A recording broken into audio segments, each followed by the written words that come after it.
চূড়ান্তভাবে যে আইনটা অনুমোদন হয়েছে এটা খুবই যুগান্তকারী একটা আইন আমি বলবো, বাংলাদেশ শ্রম আইন অ্যামেন্ডমেন্ট অর্ডিন্যান্স।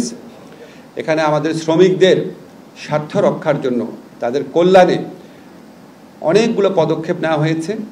90টা সেকশনে অ্যামেন্ডমেন্ট আনা হয়েছে, 3টা শিডিউলে, 90টা সেকশন এবং 3টা শিডিউলে অ্যামেন্ডমেন্ট আনা হয়েছে।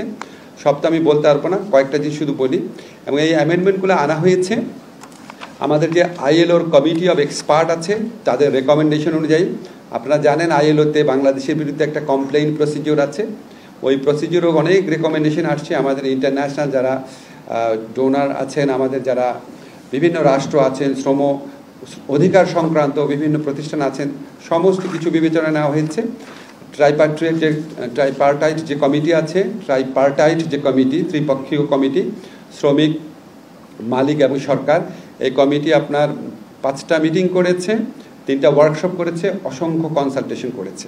এখন আমি যেই পরিবর্তনগুলো আনা হয়েছে, কয়েকটা পরিবর্তন শুধু বলি। একটা হচ্ছে লেবার ল এখন থেকে নন প্রফিট যে অর্গানাইজেশন আছে সেটার ক্ষেত্রে প্রযোজ্য হবে। লেবারের ডেফিনেশনকে এক্সটেন্ড করা হয়েছে। গৃহ পরিচারক যারা আছেন, নাবিক যারা আছেন, তারাও এখন লেবার হিসাবে লেবার লয়ের প্রোটেকশন পাবেন।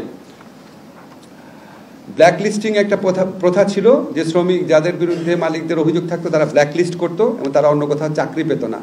ব্ল্যাকলিস্টিংকে অবৈধ ঘোষণা করা হয়েছে। সেক্সুয়াল হ্যারাসমেন্টের বিরুদ্ধে কঠোর পদক্ষেপ নেওয়ার বিধান করা হয়েছে। প্রসূতি যারা আছেন তাদের ওয়েলফেয়ার বেনিফিট, যারা নারী আপনার শ্রমিক আছেন ওনাদের মধ্যে যারা প্রসূতি থাকবেন তাদের ওয়েলফেয়ার বেনিফিটটা অনেক বাড়ানো হয়েছে। ট্রেড ইউনিয়ন গঠন এবং রেজিস্ট্রেশন অনেক সহজ করা হয়েছে। ওয়ার্কারদের মধ্যে ডিসক্রিমিনেশন, আপনারা জানেন একই কাজ ছেলেরা এবং মেয়েরা করলে মেয়েদেরকে কম বেতন দেওয়া হতো, সেই ডিসক্রিমিনেশনকে নিষিদ্ধ করা হয়েছে। বিকল্প বিরোধ যে নিষ্পত্তি সেটার বিধান শক্তিশালী করা হয়েছে। অ্যাক্সিডেন্ট কম্পেনসেশন ফান্ড, যে দুর্ঘটনায় যদি হয় কর্মস্থলে, সেটার জন্য একটা ফান্ড গঠনের প্রস্তুত করা হয়েছে। দুর্ঘটনায় যারা শিকার হবেন তাদের পুনর্বাসনের জন্য বা তাদের চিকিৎসার জন্য।